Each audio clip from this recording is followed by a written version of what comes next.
Bien, le doy la bienvenida a Luis Alberto Villamarín, teniente coronel retirado del ejército colombiano, quien nos acompaña en vivo desde Bogotá. Bienvenido a Conclusiones, teniente coronel. Como siempre, un gusto tenerlo en el programa. Quiero replantear el señalamiento que hacía antes de ir a la pausa. Si de la invasión de Rusia en Ucrania se trata, ¿realmente considera usted que de un ataque masivo con drones y misiles supersónicos al uso de armas nucleares el paso es mínimo? Bienvenido, teniente coronel.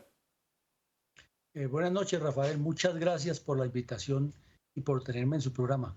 Infortunadamente, sí, Rafael, que se está escalonando de manera dramática el empleo de armas y de medios para la guerra y cada vez es más evidente que el señor Putin cumple con sus amenazas y lo grave que hay allí es que la ofensiva terrestre puede no funcionar como parece que va a ser y entonces se queda sin otra opción que utilizar cada vez armas como los misiles balísticos. Podría generar luego un paso siguiente, que es lo que llaman los misiles sucios, que sería una combinación de misiles balísticos con nucleares, y si sigue perdiendo espacio, podría correrse ese riesgo tan temido que hay en los medios analíticos de la guerra, que utilizar las armas nucleares o las armas de destrucción masiva.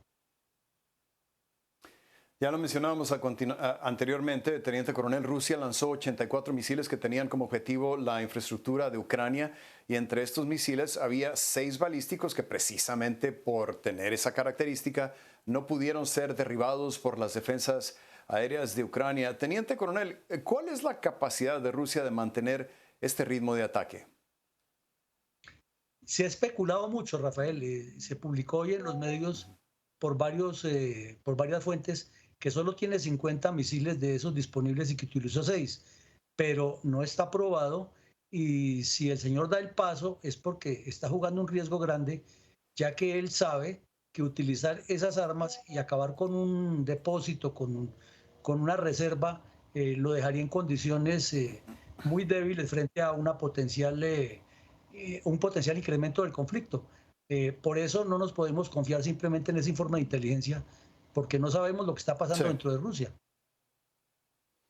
Teniente Coronel, cuando estuve en Lviv, en el occidente de Ucrania, cubriendo la guerra, me tocó ver cómo un almacén de neumáticos fue bombardeado por los rusos. Me quedó la impresión de que, para serle sincero, había sido un error, porque a escasos metros del almacén había una vía del ferrocarril que hubiera sido un blanco mucho más lógico, por lo menos desde el punto de vista militar.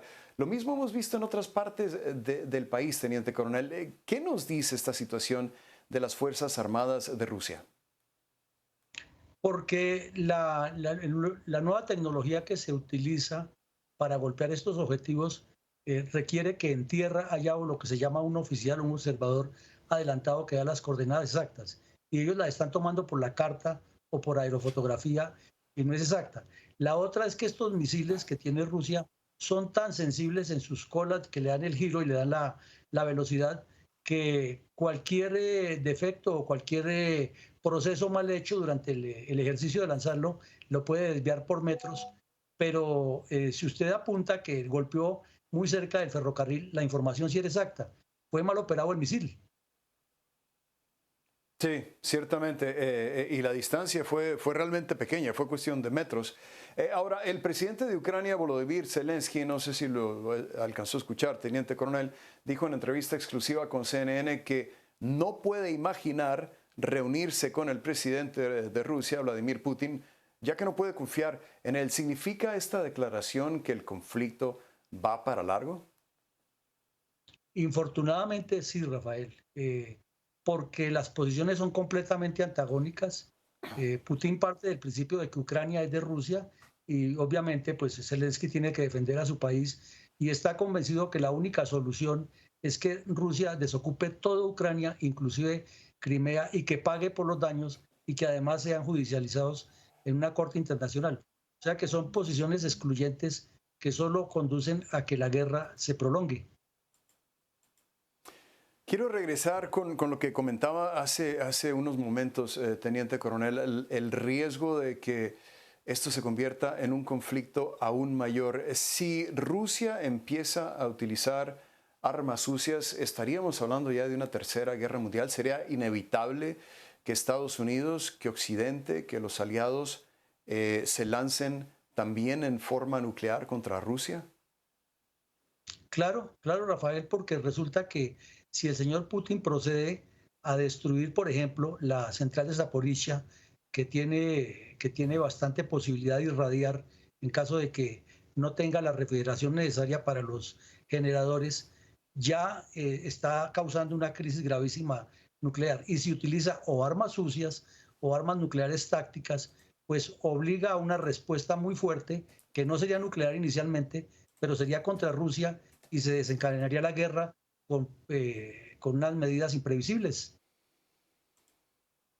¿Le queda a uno la impresión, después de ver un año del conflicto, que esta es una guerra de desgaste? Y le quiero preguntar ya para terminar, teniente coronel, ¿quién se va a cansar primero? ¿Si los rusos de enviar carne de cañón al conflicto o Occidente en proporcionarle armas a Ucrania para que siga combatiendo? Pues ahí el riesgo de que se cansen o que ocurran los dos cansancios es paralelo, pero es menos lo de Occidente por el temor a las armas nucleares de Rusia. Sin embargo, hay que analizar una cosa, Rafael, que no se ha puesto en contexto como es, y es que el desgaste que le ha producido también Rusia a Ucrania, enviando una cantidad de delincuentes que están presos a que vayan y combatan y le causen bajas y heridas a los soldados ucranianos ha sido alto. Y entonces las tropas rusas que se están entrenando no han ido todavía al combate, las que el señor Putin quiere meter, que seguramente no les va tan bien como calculan, pero no ha perdido tantos Sí. soldados en esta última etapa. Sí, sí, por lo menos eso es lo que parece indicar la evidencia. Se nos acaba el tiempo, desafortunadamente. Luis Alberto Villamarín, teniente coronel retirado del ejército colombiano, nos acompañaba en vivo desde Bogotá. Como siempre, un gusto saludarlo, teniente coronel. Hasta la próxima. Con mucho gusto, Rafael, siempre atento. Gracias.